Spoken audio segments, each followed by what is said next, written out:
Hello दोस्तों, नमस्कार। हर हर महादेव। कैसे हैं आप सभी लोग? उम्मीद करती हूँ आप सब खुश होंगे, स्वस्थ होंगे, अपना ख्याल रख रहे होंगे, खुद को हील एंड पॉजिटिव कर रहे होंगे। बहुत बहुत स्वागत करती हूँ आप सभी का एक बार फिर से हमारे इस चैनल पर। तो आज मैं फिर से आप सभी के लिए एक नई और फ्रेश रीडिंग करने जा रही हूँ। और आज की इस रीडिंग में हम जानेंगे थर्ड पार्टी और आपके पार्टनर के बीच में इस समय पर क्या हो रहा है, उनकी करंट की एनर्जी क्या निकल कर के आ रही है एंड इसका इम्पैक्ट आपके जीवन पर क्या पड़ने वाला है। ये सारी चीज़ें आज की इस रीडिंग में हम कवर करने वाले हैं। एक बात का ध्यान रखिएगा कि आज की ये जो रीडिंग है ये एक general, collective and timeless reading है। इसका मतलब ये है आप इसे जब भी देखेंगे ये आपके साथ रेजोनेट ज़रूर करती है। जितना रेजोनेट हो उतना ही लीजिएगा, बाकी को दूसरों के लिए जाने दीजिएगा। आप इस रीडिंग को एक गाइडेंस के तौर पर भी देख सकते हैं। दोस्तों, अगर आपको लगता है कि आपकी लाइफ में बहुत नेगेटिविटी बढ़ गई है तो मैंने नीचे व्यू प्रोडक्ट्स बटन में कुछ प्रोटेक्शन क्रिस्टल्स एंड एविल आई के लिंक दिए हैं जो आपके और आपके रिश्ते की सुरक्षा में मदद कर सकते हैं। आप उन्हें वहां से देख सकते हैं और अपने लिए और अपनों के लिए आप ले सकते हैं। ओके, देखिए, आप मेल हैं, फीमेल हैं, मैरिड हैं, अनमैरिड हैं, इंडिया से देख रहे हैं, इंडिया से बाहर से देख रहे हैं, आप इस रीडिंग को देख सकते हैं। ये रीडिंग सबके लिए है।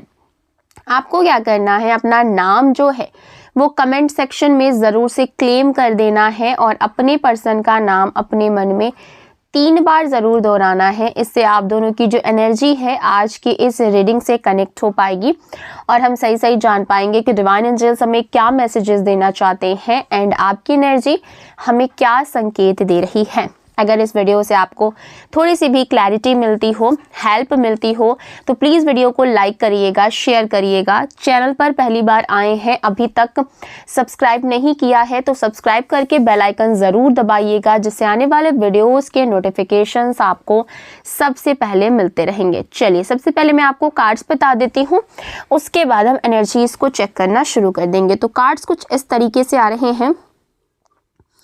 2 of swords, S of cups, king of pentacles, okay, the hermit का कार्ड आया है, wheel of Fortune, the temperance, okay, the hierophant and bottom of the deck है द मून का कार्ड। ठीक है, ये कार्ड्स निकल कर के आ रहे हैं।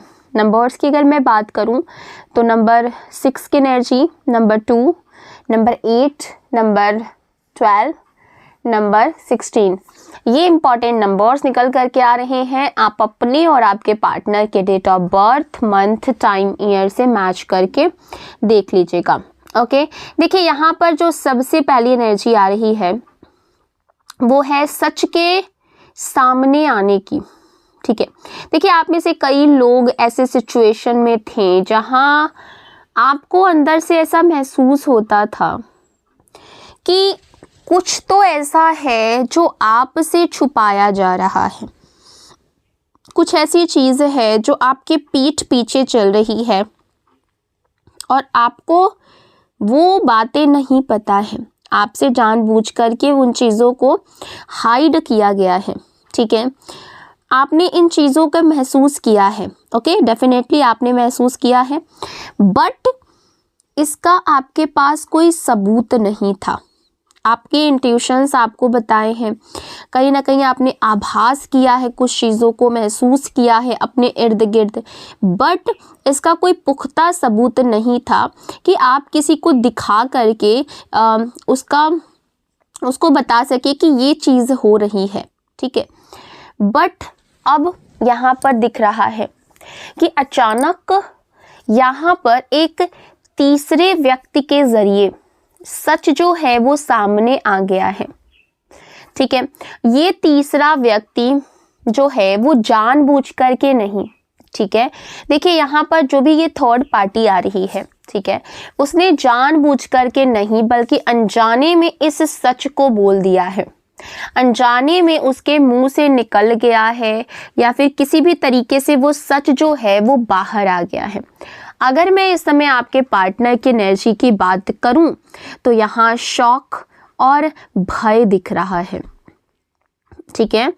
देखिए यहाँ पर क्या हुआ है ना कि आपके पार्टनर को कुछ बातें ऐसी पता चली हैं जिससे वो शॉक में है एंड कहीं ना कहीं डर में है। क्यों? क्योंकि झूठ हमेशा तैयारी के साथ चलता है लेकिन सच अचानक आता है, ठीक है। और आपने उनकी आंखों में घबराहट देखी है और ये जो घबराहट है, ये जो डर है, वो सिर्फ पकड़े जाने का डर नहीं है, ये भ्रम टूटने का डर है। जो इनको इल्यूजन्स हो रहे थे, उनका जो इल्यूजन था, जो भी ये सोच रहे थे, उसके टूटने का डर है। उनको लगा था कि चीज़ें कंट्रोल में रहेंगी, सब कुछ जैसे ये छुपाते आए हैं वैसे ये छुपाते रहेंगे। बट अब जो भी चीज़ें थीं, ठीक है, वो अब इनके हाथों से निकल चुका है, कंट्रोल इनके हाथों से कहीं ना कहीं निकल चुका है। अगर मैं इस समय पर आपकी एनर्जी की बात करूं तो आप यहाँ पर आपकी एनर्जी में जागरण दिख रहा है, अवेकनिंग। कहीं ना कहीं आप अब जाग चुके हैं, ठीक है। देखिए इस समय पर हो सकता है कि आप दुखी हों क्योंकि कुछ ऐसी सिचुएशंस आपकी लाइफ में आई हैं जिसने आपको ट्रिगर किया है, आपको दुखी किया है, आपको कंफ्यूज किया है और कहीं ना कहीं इसी वजह से आप दुखी भी हैं, परेशान भी हैं। बट साथ ही साथ जो भी ये चीज़ें आपके जीवन में आई हैं उसमें आपको ना एक क्लैरिटी भी मिल रही है, उसमें आपको क्लैरिटी भी हुई है, आपको चीज़ें क्लियर समझ में आने लगी हैं, ठीक है। जो सिर्फ शक था आपको, जो संदेह आपको पहले होता था, अब समझ में आ रहा है कि वो आपकी ओवर थिंकिंग नहीं थी, वो आपकी गलत फहमी नहीं थी, वो आपकी इंट्यूशंस थी जो बार बार आपको संकेत दे रही थी। स्पिरिट्स आपको बार बार संकेत दे रहे थे, लेकिन आपने अपने प्यार की वजह से कहीं ना कहीं जो भी आपको संकेत मिल रहे थे उसको आपने नज़रअंदाज किया, आपने उसे इग्नोर करना सही समझा, ठीक है। यहाँ पर जो भी थर्ड पार्टी की एनर्जी आ रही है, यहाँ कर्मा ट्रिगर जैसी एनर्जी आ रही है। ये व्यक्ति आपकी लाइफ में सच लाने का ज़रिया बना है, ठीक है। ये ज़रूरी नहीं कि ये आपके खिलाफ था, ठीक है, ज़रूरी नहीं कि वो आपके अगेंस्ट ही था। कई बार यूनिवर्स सच बोलने के लिए किसी भी व्यक्ति का सहारा जो है वो ले लेते हैं, किसी का भी यूज़ कर देते हैं, किसी का भी उपयोग कर देते हैं।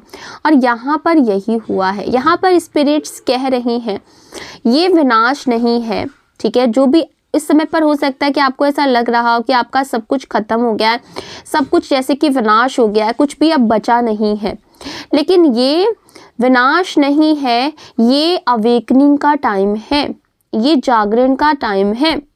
ये घटना आपको तोड़ने के लिए नहीं, आपको भ्रम से निकालने के लिए आई है, आपको इल्यूजन से बाहर करने के लिए आई है।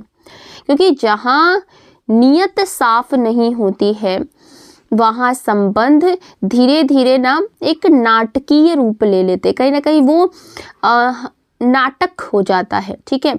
तो यहीं पर वो चीज़ें चल रही थी आपके और आपके पर्सन के बीच में। यहाँ पर कार्ड्स जो हैं वो दो रास्ते दिखा रहे हैं, 2 पाथ्स आ रहे हैं। पहला ये है कि फिर से आंखें बंद कर लेना, ओके। पहला ये चीज़ है कि अगर आप फिर से अपनी आंखों को बंद कर लेते हैं और फिर से उसी रास्ते पर चलते हैं जिस रास्ते पर अभी तक आप थे। सेकेंड चीज़ ये है कि रियलिटी को एक्सेप्ट करना, सच को स्वीकार करना। आपकी आत्मा पहले ही सच को महसूस कर चुकी है। अब डिसीजन दिमाग को लेना है। ये समय प्रतिशोध का नहीं है, ये समय स्पष्टता का है। सबसे इम्पॉर्टेंट बात यहाँ पर ये है कि ये अंत नहीं है, ठीक है, ये सिर्फ परत खुली है। आने वाले समय में आपको और भी क्लैरिटी आएगी। आप जितना शांत रहेंगे उतना स्पष्ट आप देख पाएंगे। क्रोध निर्णय को धुंधला कर देता है, इसीलिए स्थिरता से कोई भी स्ट्रॉन्ग डिसीजन ले, ठीक है। यहाँ पर आपके लिए एडवाइस आ रही है, ठीक है, कि तुरंत से किसी भी चीज़ को रिएक्शन मत दीजिए, प्रतिक्रिया मत दीजिए। एनर्जी को ऑब्जर्व करिए, शब्दों से ज़्यादा बिहेवियर को देखिए, अपने सेल्फ रिस्पेक्ट, अपने आत्मसम्मान को प्रायोरिटी दीजिए। अगर सामने वाला पश्चाताप करता है तो समय प्रमाण देगा, अगर दूरी बनती है तो समझिए ये सुरक्षा है। आज की रीडिंग में बस इतना ही। आपको वीडियो और ये रीडिंग कैसी लगी है कमेंट्स में ज़रूर बताइएगा। हम मिलेंगे अगली वीडियो में, तब तक अपना ख्याल रखिएगा। Bye bye, take care.